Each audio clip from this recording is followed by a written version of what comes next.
Hello friends, welcome to future TNPSC. So நம்ம group 2 கொஸ்டினுக்கு 2A எக்ஸாமுக்கு ரொம்ப முக்கியமான கொஸ்டின்ஸ் வந்து பார்க்கலாம்.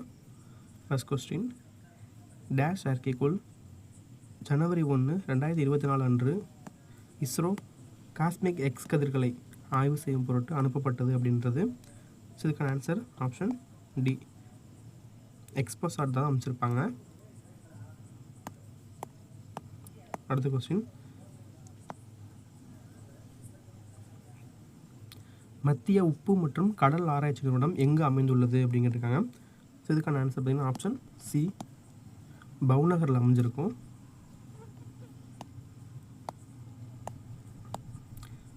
சுத்தமான காற்று சட்டம் நிறைவேற்றப்பட்ட ஆண்டு எது அப்படின்னு கேட்டிருக்காங்க.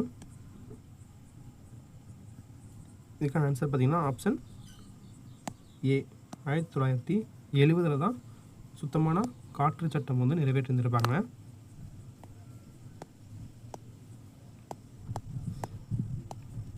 அடுத்து, பறவைகள் சரணாலயம் அதோட தொடர்புடைய மாவட்டங்களோட பொறுத்துக்க சொல்லியிருக்காங்க. வேட்டங்குடி எங்கே இருக்குது அப்படின்னா சிவகங்கையில் தான் இருக்குது. அதுக்கடுத்து மயூரா தோட்டம் அப்படிங்கிறது, இந்த தோட்டம் அப்படிங்கிறது தூத்துக்குடியில் இருக்குது. அடுத்து வெள்ளோடு அப்படின்னா ஈரோடு. கரைவெட்டி சரணாலயம் அப்படிங்கிறது அரியலூரில் இருக்கக்கூடியது. Option C. இதில் நீங்கள் வெள்ளோடு ஈரோடு இது வந்து கேள்விப்பட்டிருந்திருப்பீங்க. அதே மாதிரி கரைவெட்டி அப்படிங்கிறதும் அரியலூர்.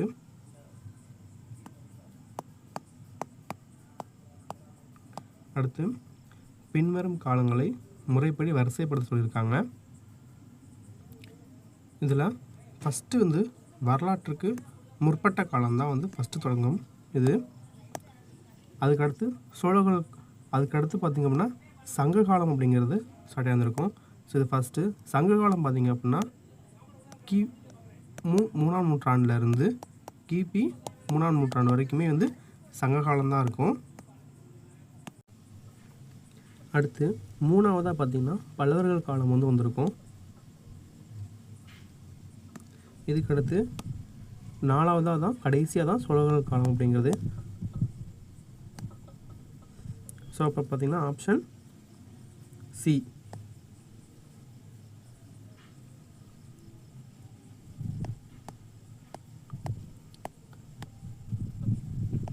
அடுத்த கொஸ்டின், வஉசிக்கு தேச துரோக குற்றம் சுமத்தப்பட்டு 40 ஆண்டுகள் சிறை தண்டனை விதிக்கப்பட்டது அப்படின்னு கொடுத்துருக்காங்க. ஸோ அது வந்து சரிதான். அவருக்கு வந்து இரட்டை ஆயுள் தண்டனை வந்து கொடுத்துருந்துருப்பாங்க. ஒரு ஆயுள் தண்டனை வருஷம் பார்த்திங்க அப்படின்னா 20 வருஷம். அப்போ இரட்டை ஆயுள் தண்டனை அப்படின்னா மொத்தம் 20 வருஷம், மொத்தம் ப்ளஸ் 20 கொடுத்து மொத்தமாக 40 வருஷம் வந்து சிறை தண்டனை வந்து வஉசிக்கு வந்து கொடுத்துருந்துருப்பாங்க. அதுக்கப்புறம் காரணம் பார்த்திங்கன்னா சூரத் மாநாட்டில் கலந்து கொண்டு திலகரை பின்பற்றி தத்துவத்தை ஆதரித்தார் அப்படின்னு கொடுத்துருக்காங்க. ஸோ இதுவும் சரிதான். இவர் வந்து சூரத் மாநாடு எப்போ நடந்திருக்குன்னா 1907 நடந்திருக்கும். ஸோ இதில் வந்து இவரும் ப்ளஸ் பாரதியார் 2 பேருமே வந்து இந்த மாநாட்டில் வந்து கலந்துக்குவாங்க. ஸோ இந்த பாரதியார் கூட இந்த மாநாட்டில் கலந்துக்கிட்டு திலகரோட நூலை வந்து மொழிபெயர்த்திருப்பார். த டெனட்ஸ் ஆஃப் த பார்ட்டி அப்படின்ற நூல். இந்த டெனட்ஸ் ஆஃப் த பார்ட்டி இது வந்து திலகரோட நூல். அதே மாதிரி வஉசியும் அதில் கலந்துருந்துருப்பார். ஸோ வஉசி கலந்துட்டு தான் அதுக்கப்புறம் இவருக்காக வந்து பிரச்சாரம் பண்ணுறதுக்கு ஒரு ஆள் தேவை அப்படின்ட்டு தான் நம்ம சுப்பிரமணிய சிவாவை வந்து சந்திப்பார். சுப்பிரமணிய சிவாவை சந்தித்து இதுக்கப்புறம் வஉசியும் சிவாவும் 2 பேரும் சேர்ந்து தான் வந்து திருநெல்வேலி மற்றும் தூத்துக்குடி,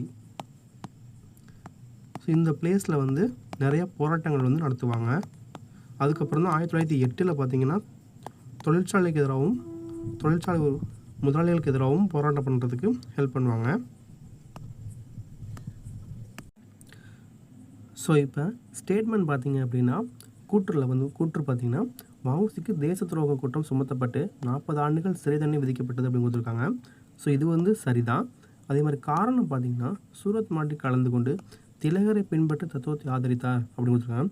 ஸோ இதனால் வந்து 40 ஆண்டுகள் சிறை அப்படின்னு வந்து கிடையாது அப்படின்னா. ஸோ 2 ஸ்டேட்மெண்ட்டும் சரிதான். ஆனால் கூற்றுக்காரன காரணம் அப்படிங்கிறது இதுக்கான சரியான விளக்கம் அல்ல.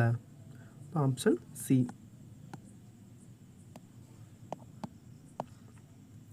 அடுத்த கொஸ்டின், பெண்களுக்கான பள்ளியை ஈஸ்வர சந்திர வித்யாசாகர் நிறுவிய இடம் எதுன்னு கேட்டிருக்காங்க. ஸோ இதுக்கான ஆன்சர் பார்த்தீங்கன்னா ஆப்ஷன் டி, கல்கத்தாவில் நிறுவிந்திருப்பார்.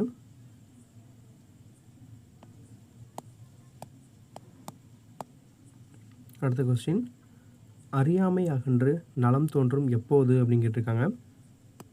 இதுக்கான ஆன்சர் பார்த்தீங்கன்னா ஆப்ஷன் ஏ, மயக்கம் தெளிந்து மாசற்ற உண்மையை உணரும்போது தான் அறியாமை வந்து அகன்று நலம் தோன்றும்.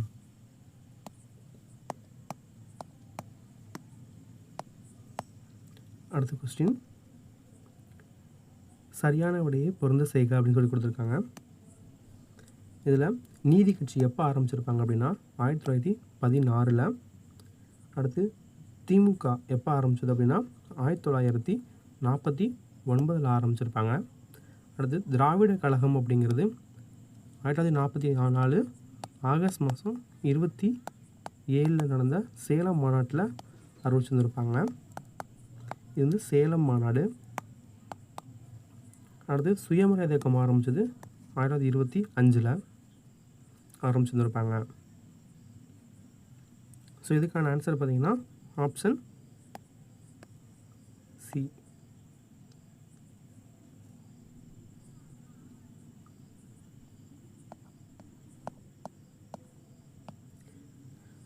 அடுத்த கொஸ்டின், சுயமரியாதை இயக்கத்தின் முதல் மாநில அளவிலான கூட்டம் எந்த இடத்தில் நடந்தது அப்படின்னு கேட்டிருக்காங்க.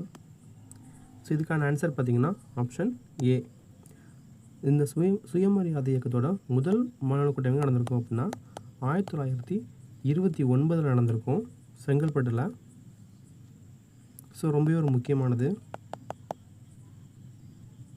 இதோட செகண்ட் மாநாடு பார்த்திங்கன்னா 1930 நடந்திருக்கும். தேர்டு மாநாடு 1931. ஸோ இது பார்த்திங்கன்னா 30 வந்து ஈரோட்டில் நடந்திருக்கும்னு நினைக்கிறேன் இந்த மாநாடு. 3 வந்து பார்த்திங்கன்னா விருதுநகர் நடந்திருக்கும்.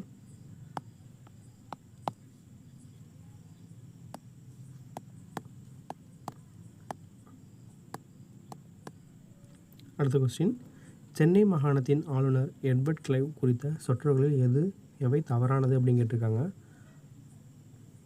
இதில் பார்த்தீங்கன்னா ஆற்காடு நவாப்பின் அரசை பறித்து கொண்டார் அப்படின்னு கொடுத்துருக்காங்க. இது வந்து தவறானது அப்படின்னு கேட்டிருக்காங்க. இதில் ஆற்காடு நவாப்பின் அரசை பறித்து கொண்டார் அப்படின்னு கொடுத்துருக்காங்க. ஸோ இது வந்து சரிதான். பாளையக்கார ஆட்சி முறையை ஒழித்தார் அப்படின்னு கொடுத்துருக்காங்க. இதுவும் சரிதான். சென்னையில் தலைமை நீதிமன்றம் இவருடைய ஆட்சி காலத்தில் நிறுவப்பட்டது அப்படின்னு கொடுத்துருக்காங்க. ஸோ இதுவும் சரிதான். கலெக்டர் ஜாக்சன் தன்னை அவமானப்படுத்தி விட்டதாக வீரபாண்டிய கட்டபொம்மன் எழுதிய கடிதத்திற்கு எட்வர்ட் கிளைவ் ஆர்வம் காட்டவில்லை அப்படின்னு கொடுத்துருக்காங்க. ஸோ இது வந்து தவறான ஒரு ஸ்டேட்மெண்ட் தான்.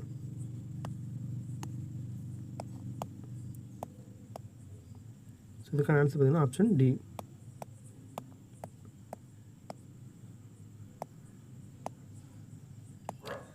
சரியான பொருத்தத்தை கண்டுபிடிக்க அப்படின்னு சொல்லியிருக்காங்க. இதில் ஃபஸ்ட்டு பங்கிம் சந்திர சட்டர்ஜி. ஸோ பங்கிம் சந்திர சட்டர்ஜி அப்படிங்கிறவர் பார்த்திங்கன்னா ஆனந்த மடம் நூல் எழுதியிருந்திருப்பார். ஸோ இது வந்து சரிதான். அடுத்ததாக மிண்டோ பிரபு அப்படிங்கிறது சென்னைன்னு கொடுத்துருக்காங்க. ஸோ இது வந்து ஒரு தவறான ஸ்டேட்மெண்ட்டு. அடுத்து சுதேசி அப்படிங்கிறது வஉசி தோற்றுவிச்சது தான் சரி. லாலா லஜபதி ராய் அவர்களால் கல்விக்கான தேசிய கழகம் அப்படின்றது ஏற்படுத்தியிருக்க மாட்டார். ஸோ இது தவறு. Option A.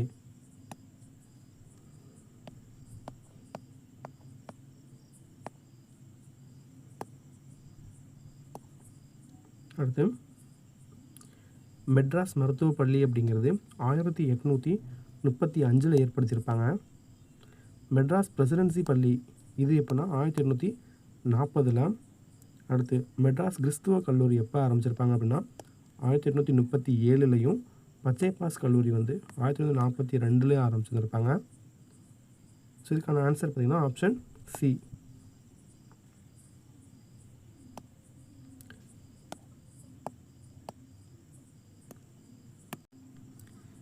Sorry, option B இதுதான் சரி.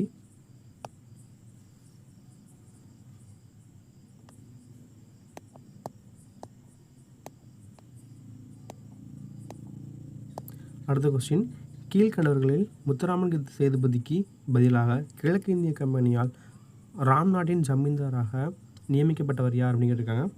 ஸோ இதுக்கான ஆன்சர் பார்த்தீங்கன்னா ஆப்ஷன் ஏ, மங்களேஸ்வரி நாச்சியார் தான் நியமிக்கப்பட்டிருந்திருப்பார்.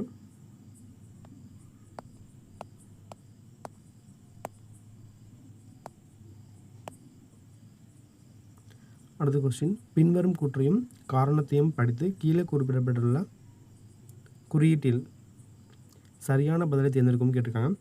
சொல்ல உறுதியான கூற்று அப்படின்னு கொடுத்துருக்காங்க. கர்நாடகாவின் நவாப் அன்வர் உத்தீன் பிரெஞ்சுக்காரர்களை எதிர்த்து போரிட 1746 ஒரு படையை அனுப்பினார் அப்படின்னு கொடுத்துருக்காங்க. ஸோ இது வந்து சரிதான். காரணம் பார்த்தீங்க அப்படின்னா, மெட்ராஸ் கைப்பற்றப்பட்ட பிறகு அதை நவாப்பிடம் ஒப்படைப்பேன் அப்படின்னு என்ற வாக்குரிமை பிரெஞ்சு கவர்னர் நிறைவேற்ற தவறிவிட்டார் கொடுத்துருக்காங்க. ஸோ இதுவும் சரிதான். ஸோ இதுக்கான ஆன்சர் பார்த்தீங்கன்னா ஆப்ஷன் பி, கூற்று மற்றும் காரணமும் சரி. ஆர் என்பது கூற்றுக்கான சரியான விளக்கம் தான் இது.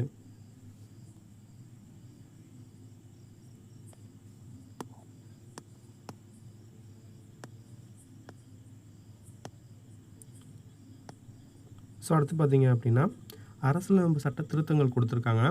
அது தொடர்பான சட்ட திருத்தங்களோட பொருத்த சொல்லியிருந்திருக்காங்க.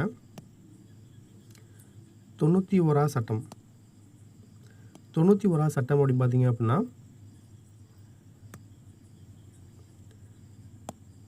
இது வந்து அமைச்சர்கள் குழுவில் பிரதமர் உட்பட மக்களவை உறுப்பினர்கள் 15% விழுக்காட்டுக்கு மேல் இருக்கக்கூடாது அப்படிங்கிறது.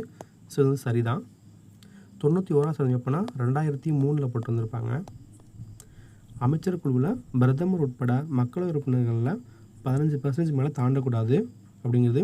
இது வந்து அங்கே மக்களவைக்கும் பொருந்தும், அதே மாதிரி இங்கே வந்து சட்டப்பேரவைக்கும் பொருந்தும்.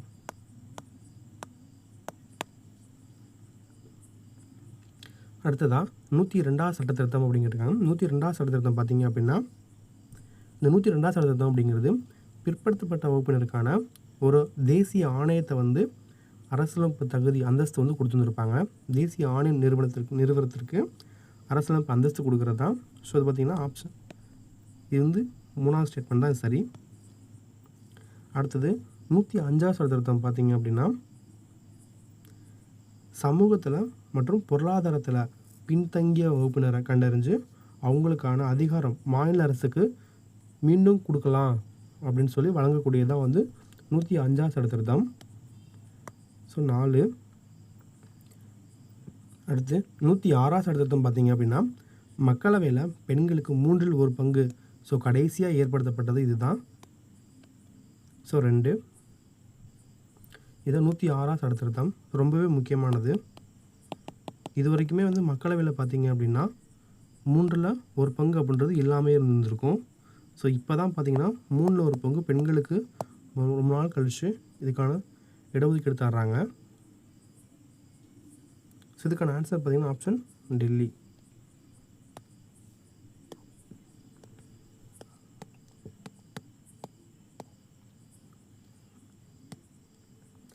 அடுத்ததாக உலக தமிழ் புலம்பெயர் நாள் பற்றிய பின்வரும் கூற்றுகளில் எது உண்மை அப்படிங்கிருக்காங்க. தமிழக முதலமைச்சர் அவர்கள் ஜனவரி 12 உலக புலம்பெயர் தமிழர் தினமாக அறிவித்தார் அப்படிங்கிறது. ஸோ இது வந்து சரிதான். இந்த தினத்தை வந்து அறிவிச்சிருந்திருப்பார். நாம் வெல்வோம் என்ற கருப்பொருளுடன் புலம்பெயர் தமிழர்கள் மாநாடு சிறப்பாக நடைபெற்றதுன்னு கொடுத்துருக்காங்க. ஸோ இது வந்து தவறு. வெளிநாடுகளில் வாழும் தமிழர்களுக்கு தமிழ் கற்பிக்க தமிழ் பரப்புரை கழகம் அமைப்பதற்கு ரூபாய் 5 கோடி ஒதுக்கீடு செய்யப்படுதுன்னா ஸோ இதுவும் தவறு தான். ஆப்ஷன் ஏ 1 மட்டும் தான் அது வந்து சரி.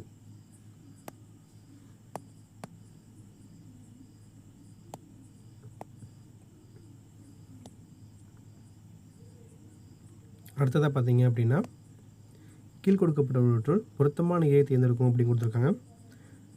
ஸோ இதில் பார்த்தீங்க அப்படின்னா ஆன்சர் பி 1, 3 தான் அதில் சரி. இதில் மஞ்சுவா கன்வர் அப்படிங்கிறவங்க வந்து பார்த்திங்கன்னா இறகு பந்தாட்டத்தையும், அதே மாதிரி கவிதா செல்வராஜ் அப்படிங்கிறவங்க கபடி இது வந்து ஃபாலோ பண்ணக்கூடியவங்க தான் அவங்க.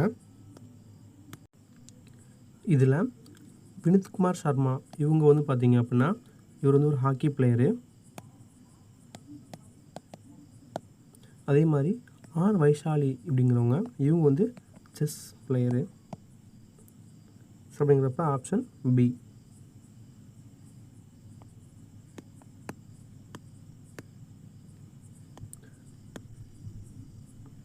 அடுத்து திட்டங்கள் கொடுத்துருக்காங்க. இப்போ திட்டங்களோட தொடர்பானதை பொருத்தணும். இதில் நான் முதல்வன் அப்படிங்கிறது, அடுத்து புதுமை பெண் திட்டம், விடியல் பயணம், மக்களோட முதல்வர், இந்த 4 திட்டங்களுமே பார்த்திங்க அப்படின்னா ரொம்பவே ஒரு முக்கியமான திட்டங்கள். ஸோ எப்போவுமே நல்லா முக்கியமாக படித்து வச்சுக்கோங்க. இந்த நான் முதல்வன் திட்டம் அப்படிங்கிறது மார்ச் 1, 2022 ஆரம்பிச்சு. ஸோ வந்து ஒரு முக்கியமான ஒரு திறன் மேம்பாடு திட்டம் தான் இது. புதுமை திட்டம் பார்த்திங்க அப்படின்னா செப்டம்பர் மாதம் 5, 2022 வந்து ஆரம்பிச்சிருந்துருப்பாங்க. ஸோ வந்து மூவலூர் ராமாமிர்தம் அம்மையார் உயர்கல்வி உறுதி திட்டமாக இருந்து கடைசியில் புதுமை பெண் திட்டமாக பேர் மாற்றம் பண்ணியிருந்திருப்பாங்க.